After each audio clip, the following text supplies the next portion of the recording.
This is the Business Leadership Series Minute with your host and best-selling author of Don't Buy a Duck, Derek Champagne.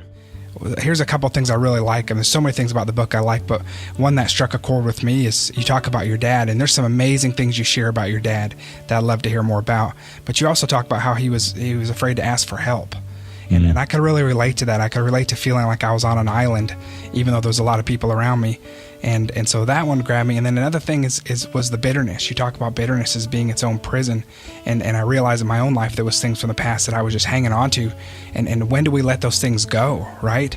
You know, with my dad was a prideful man. He was a knucklehead in so many areas, but my dad was a man of character. He had great wisdom, but he was a terrible businessman. I mean, you couldn't have been a worse businessman than my dad. My dad was a general contractor and he built houses. When I say a GC, I was a GC in the construction industry, and the heaviest thing I ever picked up was an ink pen. My dad did the shovel and the hammer and the nails and dug the footings. My dad was the GC. I mean, he was the guy.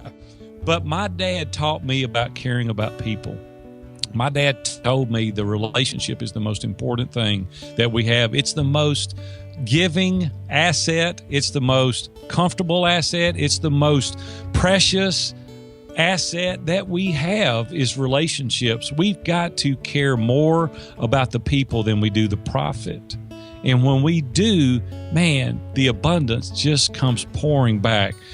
So my dad taught me a number of things, but the biggest asset of all is the relationships. And my dad taught me how to love people well. To hear full episodes of the Business Leadership Series, visit blsnow.net.